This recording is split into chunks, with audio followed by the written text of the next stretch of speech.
Hello, কেমন আছো তোমরা? আশা করি ভালো আছো। আরও একটি নতুন ভিডিও নিয়ে তোমাদের মাঝে চলে আসলাম। আজকে আমার এই হলুদ রেন লিলি গাছগুলোতে অনেক ফুল ফুটেছে, মানে 4টা ফুল। হলুদ রেন লিলি গাছে সাধারণত বেশি ফুল ফুটতে চায় না, সেই জন্য আমি 4টাকে অনেক বলছি। আর এই জায়গায় গোলাপি যেই রেন লিলিগুলো আছে না, সেগুলোর কড়ি এসেছে। যদি একসাথে ফুটতো তাহলে অনেক সুন্দর লাগতো। আর পাশে এই অরেঞ্জ রেইন লিলিটা আছে, এটা একটা ছোট টবে লাগানো। আর এই জায়গায় বেশ কিছু ভ্যারাইটির রেন লিলি আছে, সাদা, হলুদ, গোলাপি আর ডিপ গোলাপিও আছে। দেখতেই পাচ্ছ এই হলুদ রেন লিলিগুলো আমার বেশ ভালোই লাগে, কিন্তু একটু কম ফোটে, এটাই আর কি। শেষ পর্যন্ত আন্টির দেওয়া কাঠগোলাপ গাছের ডাল থেকে করা চারা গাছটাই আজ প্রথমবারের মতো ফুল আসছে। দেখতেই পাচ্ছ আমার এই কাঠগোলাপটা অনেক ভালো লাগে। এটার কালার হচ্ছে ডিপ খয়েরি কালার। টবটা অনেক ছোট, কিন্তু গাছটা বেশ সুন্দর হয়েছে আর কড়িও চলে এসেছে। ফুল ফুটলে তোমাদের সাথে অবশ্যই শেয়ার করব। কথায় আছে না, একটা সুখবর থাকলে আর একটা খারাপ খবরও থাকে। আমার এই জায়গায় যে বেগুনি কাঠগোলাপ গাছটার স্টিক ছিল, সেটা পড়ে গেছে। এই ঝড়ে এই গাছটাও প্রায় নোয়ানো মতো হয়ে গিয়েছিল, কিন্তু এই গাছটাতেও কড়ি এসেছে, সেই জন্য আমি খুব একটা বেশি কিছু মনে করিনি। এই কড়িটাও বেশ সুন্দর, এই গাছটাও অনেক সুন্দর হয়েছে। এটা একটা বালতিতে লাগানো আছে। অনেকেই বলতেই পারো যে আমার অপরাজিতা গাছ এত সুন্দর হয় কি করে। অপরাজিতা গাছে নিয়মিত নাইট্রোজেন সমৃদ্ধ সার দিলে অপরাজিতা গাছ অনেক সুন্দর হয়। আর তার জন্য তোমরা চা পাতা অথবা গোবর সার 1 লিটার পানিতে 10 চামচ মিশিয়ে গাছে দিলে তোমাদের গাছ সুন্দর হবে। ও কলার খোসা ভেজানো পানি দিলে তোমাদের গাছ আরও ফুলে ফুলে ভরে যাবে। এই কালারটা বেশ সুন্দর লাগে আমার কাছে। তারপরে এইটা হচ্ছে এমনি সাধারণ নীলটা। আর তোমাদের পাশেই দেখিয়ে দিয়ে, এটা হচ্ছে বেগুনি কালারের মর্নিং গ্লোরির চারা। বর্ষাপু এটার বীজ দিয়েছিল। এইগুলোর ফুলও বেশ ভালোই লাগে। এই টবে আমার সেই কুমড়ো গাছটা ছিল, সেটা আমি তুলে হচ্ছে শাক খেয়ে ফেলার পরে এই টবে এর মধ্যে বীজ ছিটিয়ে দিয়েছিলাম। গাছগুলো বেশ সুন্দরই হচ্ছে। ফুল ফুটলে তোমাদের সাথে অবশ্যই শেয়ার করব। আমার এই লেবু গাছটায় অনেক লেবু এসেছে এবার, আগের বারের চেয়ে। ওই জায়গায় তো একটা লেবুর ডাল হচ্ছে বাইরের ওই আন্টিদের বাসায়ও চলে যাচ্ছে। এই লেবুগুলোর ভেতরে বীজ হবে না বলেছিল, কিন্তু 2-1টা থেকেই যায়। গাছটা একটা 50 লিটারের বালতিতে লাগানো আছে। আমার এই সাদা গোলাপ গাছটায় অনেক বেশি ফুল, প্রায় প্রত্যেকটা ডালেই হচ্ছে ফুল চলে এসেছে এই গাছটায়। এখন গরমকাল হওয়া সত্ত্বেও এই গাছটায় বেশ ভালোই ফুল দেখছি।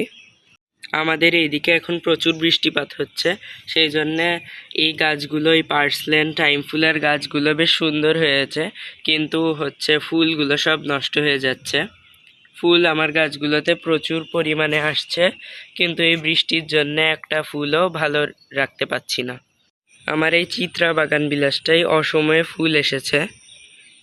ফুলের কালারটা একটু অন্যরকম হয়েছে, যেহেতু এখন গরমকাল। আর গাছটাও ধীরে ধীরে অনেক ঝাঁকড়া হয়ে উঠছে। এই নীলমণি লতা গাছটা তোমাদের সাথে শেয়ারই করা হয়েছিল না। এটা আসলে আমাদের বাসার আন্টি হচ্ছে কিনে দিয়েছিল আমার, মানে এনে দিয়েছিল, আমি টাকা দিয়েছিলাম। এর ফুল ফুটলেও শেয়ার করব। এই নীলমণি লতা গাছের ফুল অনেক সুন্দর হয়। আমার এই 3 ফল গাছটা আমি প্রুনিং করে দিয়েছি, যেহেতু এখন বৃষ্টি হচ্ছে। আর গোড়ায় এপসম সল্ট, ডিএপি আর পটাশ মিশিয়ে দিয়েছি, যাতে গাছটার গ্রোথ আরও সুন্দর হয়। আমার এই গন্ধরাজ গাছটা অনেক সুন্দর হয়ে উঠেছে, কিন্তু গাছটায় ফুল আসছে না, সেই জন্য আমি পটাশ সার প্রয়োগ করেছি। তোমাদের গাছও নিশ্চয়ই এখন এত সুন্দর হয়ে আছে কিনা আমাকে কমেন্টে প্লিজ জানিও। এই বৃষ্টিতে আমার কিছু কিছু বাগান বিলাস গাছ নতুন করে প্রাণ ফিরে পেয়েছে, অনেক সুন্দর ঝোপালো ঝাঁকড়া হয়ে উঠেছে। এটার আইডি হচ্ছে সিলভার লিফ থাইডিলাইট। বৃষ্টি যদিও বাগান বিলাস গাছের জন্য অনেক গুরুত্বপূর্ণ, কিন্তু ছোট গাছের জন্য নয়। কারণ বেশি ছোট গাছে অতিরিক্ত বৃষ্টির পানির কারণে গাছ পচে যেতে পারে, আরও হচ্ছে গাছের বিভিন্ন সমস্যা হতে পারে, গাছটি এমনকি মারা যেতেও পারে। বর্ষার বৃষ্টির পানি পেয়ে আমার কদম গাছটা আরও বেশি বড় হয়ে উঠেছে। এর জন্যে এই গাছটাতে এবার আমার কেন জানি মনে হচ্ছে ফুল আসতে পারে। তো দেখা যাক ফুল আসে কিনা। ফুল আসলে অবশ্যই শেয়ার করব। এই রেড স্পাইডার লিলিটা আমার পাশের বাড়ির আন্টি সেদিনই দিল। উনি একটা নার্সারি থেকে কিনে এনেছেন, লাগানোর সময় একটা চারা আমাকে দিয়েছেন। এতে নাকি লাল লাল কালারের ফুল হয়, সেটা আমি জানি না, লাগিয়ে তো রেখে দিলাম। ফুল ফুটলে এটার ব্যাপারেও তোমাদের বলবো। বর্ষায় মেহেদি গাছটা প্রুন করে দেওয়ার পরে মেহেদি গাছটা আরও সুন্দর হয়ে উঠতে লেগেছে। এমন চলতে থাকলে এই বর্ষায় প্রচুর পাতা এই গাছ থেকে হারভেস্ট করতে পারবো। আমার এই ভিয়েতনামি মালটা গাছটাই 3খানা ছোট ছোট মালটা এসেছে। এগুলো পাকলে হচ্ছে আমার খুব একটা পছন্দ না আসলে, মানে সাইজের জন্যে, কিন্তু ফলটা বেশ মিষ্টি। সাইজ হচ্ছে বেশ বড় বড়ই হয়, কিন্তু এটা বাতাবি লেবুর মতো বেশি বড় খোসা।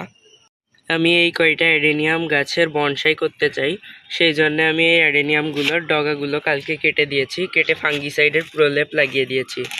আর আমার এই গাছটা হচ্ছে খুবই সুন্দর গ্রোথ হয়েছে গাছটার। আর আরেকটা যেই গাছটায় ফুল ফুটেছিল আমি শেয়ার করেছি, সেটা আসলে ডগাটা পচে যাচ্ছিল, তারপরে আমি কেটে দিয়ে হচ্ছে ফাঙ্গিসাইডের প্রলেপ লাগিয়ে দিয়েছি। সবাই এই গাছটার জন্য দোয়া করবেন। এই কুল গাছটা আমি হর্টিকালচার থেকে 30 টাকায় কিনে এনে আমি ভেবেছিলাম এটা দেশি কুল হবে, কিন্তু এটা দেখছি সারা বছরই কড়ি আসছে। মানে এখন ফুল থেকে ফল হবে কিনা জানি না, কিন্তু গাছের গ্রোথও ভালো আর গাছের ফুলগুলো দেখে অনেক ভালো লাগছে। আমার এই গাছটা এককালে আমার ছাদের সুপারস্টার ছিল। এই গাছটায় প্রচুর পরিমাণে ফুল ফোটে, কিন্তু এখন শুধুমাত্র একটাই ডাল দেখতে পাচ্ছ। এই গাছটার একটু যত্নের প্রয়োজন, মাঝে আমি কিছুদিন যত্ন করতে পেরেছিলাম না, সেই জন্যে। বর্ষাকালে যেরকম ভালো দিক আছে সেরকম খারাপ দিকও আছে, সেই জন্যে আমার এই গাছটাই যে সুন্দর কড়ি এসেছিল সেই কড়িগুলো সব নষ্ট করে দিচ্ছে পোকায়, মানে পিঁপড়ে লাগছে। আমার সব গাছই সাবধানে রাখতে হবে।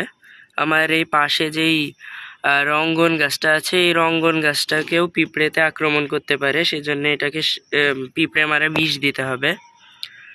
এখানে কোত্থেকে যেন একটা ওলের বাল্ব এসে ওল গাছ হয়ে গেছে, কে লাগিয়েছে তা আল্লাহই জানে। এই ওল গাছটাও বেশ সুন্দর হয়েছে, আমি এটাকে ফেলতে চাচ্ছি না, সেজন্য রেখে দেব। শেষ পর্যন্ত ওয়াজেদ আলী শাহ গাছটাই এপসম সল্ট স্প্রে করার পরে গাছটার পাতা ধীরে ধীরে সবুজ হতে লাগছে। সবাই এই গাছটার জন্য দোয়া করবেন। কিন্তু আমার এই পার্পেল স্টার গাছটা এখন আর আগের মতো মানে সুন্দর নেই।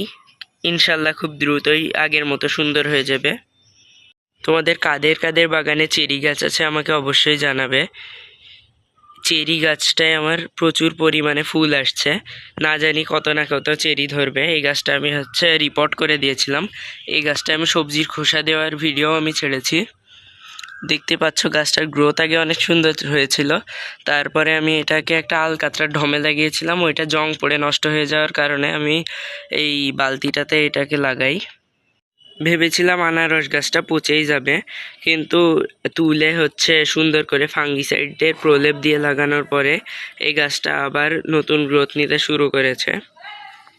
এই বর্ষাকালে আমরা বিভিন্ন গাছের ডালপালা কেটে লাগিয়ে দিতে পারি, তাহলে নতুন নতুন চারা হয়ে যাবে। আমি গোলাপ গাছের বেশ কিছু ডাল আমি বালি ও বালি মিশ্রিত মাটিতে লাগিয়ে দিয়েছিলাম, তার থেকে এই সুন্দর সুন্দর চারাগুলো হয়েছে। এখন গাছ গ্রাফটিং করারও ভালো সময়। এই গাছটা আমি গ্রাফটিং করেছিলাম ইরানি গোলাপের ওপর সাদা গোলাপ, তাই আমি সাকসেস পেয়েছি। তারপর দেখায় আমার এই পেয়ারা গাছটা। এই পেয়ারা গাছটায় প্রচুর পরিমাণে ফলন আসছে, দুটো গাছেই আসছে, একটা ছোট বালতিতে লাগানো আর একটা 50 লিটারের বালতিতে লাগানো। কিন্তু এখন এই বৃষ্টির পানি পেয়ে আমার চন্দ্রমল্লিকা গাছগুলোর অবস্থা খুব একটা ভালো নেই, সব সাদা হয়ে যাচ্ছে গাছগুলো। বৃষ্টির পানি থেকে তোমরা অবশ্যই চন্দ্রমল্লিকা গাছগুলোকে একটু বাঁচিয়ে রাখার চেষ্টা করবে। তারপরে এই মিষ্টি দেখতে জবাটা আজকে আমার বাগানে ফুটেছে। এটা 2-3 বছর আগে আমি কিনেছিলাম। সেদিন যে নতুন বাগান বিলাসটা কিনলাম, সেই বাগান বিলাস গাছটাকে আমি হচ্ছে এই এতে লাগিয়েছি। এটা হচ্ছে আগে চেরি গাছ ছিল, চেরি ফুল, কিন্তু সেই চেরি গাছটা মানে অজানা কারণে মারা যায়, সেই জন্য আমি ওটাকে তুলে এতে এই বাগান বিলাসটা লাগিয়ে দিই। গাছটা এখন গ্রোথ নেওয়া শুরু করেছে, এই 1-1.5 ইঞ্চি মতো ডাল নতুন বের হয়েছে। তারপরে আমি এই জিনিসটা ফাঁকা পেয়েছিলাম বলে এর মধ্যে হোল করে আমি কয়েকটা কমলা পাথরকুচি ডাল পুঁতে দিয়েছি। এটা কেমন হয়েছে অবশ্যই কমেন্টে জানিও। বীজ থেকে চারা হয়ে ঢেঁড়স হতে এত দিন সময় লাগবে আমি ভাবতেও পারিনি। এই প্রথম ফুল আসতে 2 মাস সময় লেগে গেল। এই ঢেঁড়স গাছগুলো বেশ সুন্দরই হয়েছে। আমি 4-5টা বীজ লাগিয়েছিলাম, হয়েছে মাত্র 2টা।